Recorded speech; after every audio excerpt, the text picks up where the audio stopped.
Welcome inside Gillette Stadium, everybody. My name is Mike Petraglia, joined as always by Patriots expert columnist for WEEI.com, Chris Price, following a 34-22 Patriots preseason opening win inside Gillette Stadium. A lot of storylines, Chris. Let's get right to the quarterback, Jimmy Garoppolo, 11 of 18, 168 yards, no touchdowns, but there were a few things to note about Jimmy Garoppolo tonight, good and bad, good and not so good. Depending on how you really want to categorize it. First of all, an uneven start. He was 3 for his first 8. He felt the pressure. He looked a little unsure of where his receivers were. He felt a lot of pressure. The offensive line struggled. Then he finished strong. He made a really nice read on a hot corner blitz, and found James White for 45 yards. In the end, how did you think Jimmy Garoppolo looked in the first half? You got to balance it. You got to go, okay, the Saints were, for the last handful of years, an apocalyptically bad defense. And so you take it all with a grain of salt. But then you also have to understand that Garoppolo did not have Edelman, Amendola, Gronkowski, Deion Lewis all with him. And so he was able to do what he did without a lion's share of the offensive options that he will have at his disposal in the regular season opener against the Cardinals. So you weigh one against another. You put it all together. I thought it was a good outing. He did not turn the ball over. He was part of a team that played good complementary football in that they kept the field short on defense. They were able to get 2 defensive touchdowns. They were able to get some good work, with the exception of the punt return, by the special teams group. And that's the formula they're going to have to follow for the first 4 weeks of the regular season if they're going to want to have success. Look, it's basically they're flipping the keys to Garoppolo and saying, look, just don't lose the game for us. Don't throw a bad pick. Don't create turnovers. Don't put us in situations that are negative and have the chance to get even worse. And so what we saw tonight from him, yes, the Saints defense is pretty bad, but at the same time, he was playing with really a lot of second-teamers when you're talking about the offensive skill position guys. And to your point, the offensive line, as the offensive line that was out there, didn't give him a whole lot of time. I had a chance to talk to Nate Solder after the game, Chris, and he said on a couple of plays there was one sack that he gave up. I just got beat, and I've got to be better than that. And I give it up to Nate Solder for admitting that. But he said, look, it's the first preseason game. We're all trying to learn. We're all trying to get better. He kept it pretty generic. Chris, it's no secret. This team went down last year essentially because the offensive line faltered them and didn't give Tom Brady enough time to get things done, especially in the AFC Championship.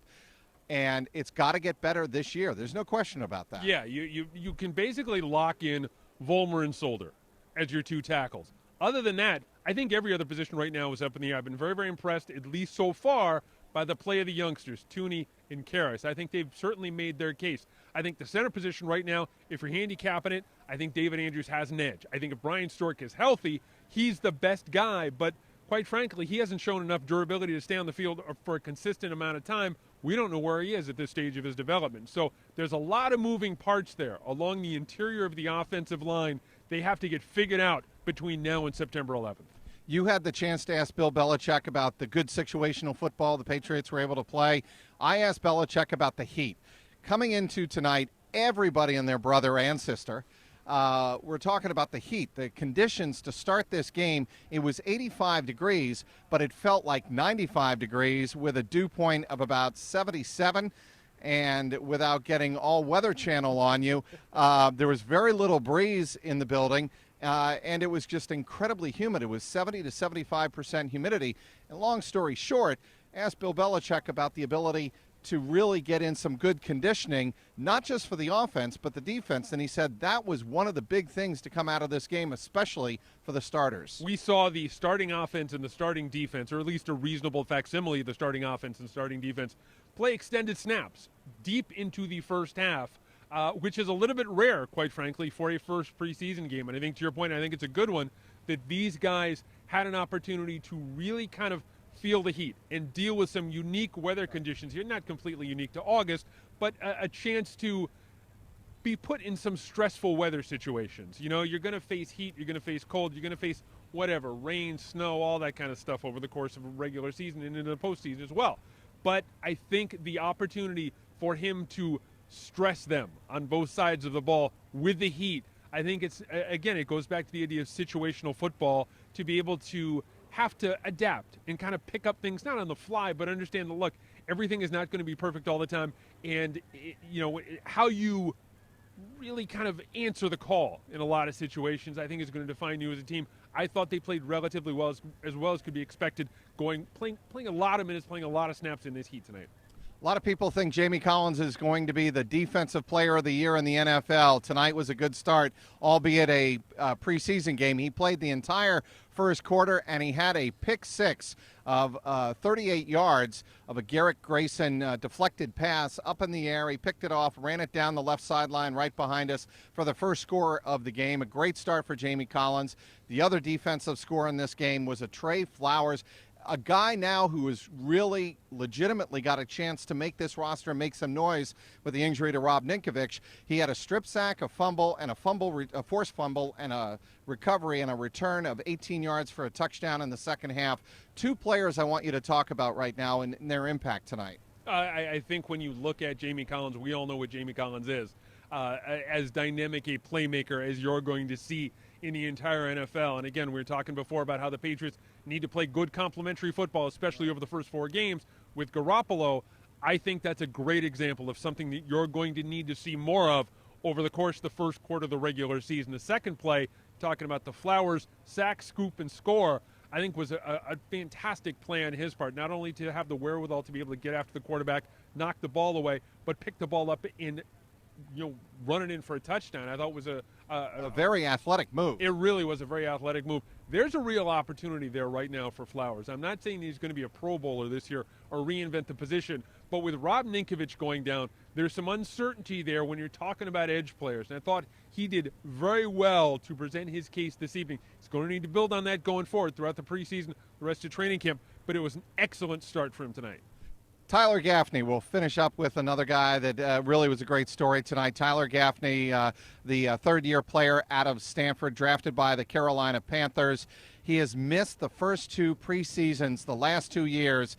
Tonight was his very first NFL game of any sort, and he got his first couple of carries, including a 44-yard touchdown run in the second half. A great moment for Tyler Gaffney, number 36.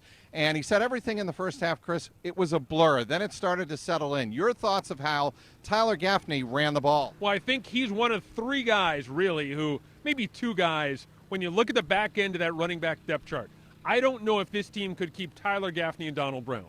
And so I think Tyler Gaffney, we talked about guys who took advantage of their situation, Trey Flowers tonight. I think Tyler Gaffney also took advantage of the fact that Donald Brown did not play this evening. He made his case for a roster spot. He's a really intriguing guy on a number of levels. Look, there must be a reason that they kept him around here as long as they have. Yep. For 2 years, he's been hurt for 2 years. Now they're starting to see it. We saw it over the course of training camp this past week.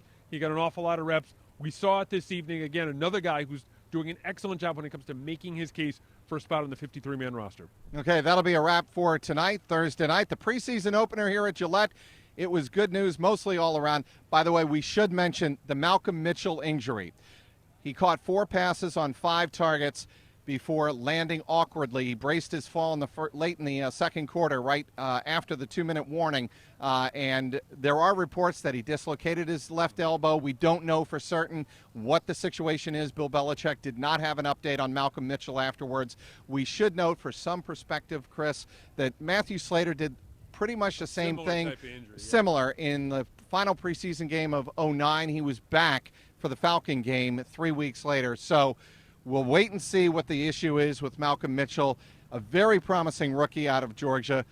Have to wait and see. Keep your fingers crossed if you're a Patriots fan for number 19, a terrific kid who obviously wants that opportunity to show what he can do here in New England. That'll be a wrap for the preseason opener. The Patriots beat the Saints 34-22 here inside Gillette Stadium. For all of the coverage of the Patriots, be sure to follow along at the It Is What It Is blog on WEEI.com. My man, Christopher Price, right here, along with Ryan Hannibal, and yours truly, Mike Petraglia, with the coverage. That'll do it. Inside Gillette Stadium, Mike Petraglia, WEEI.com.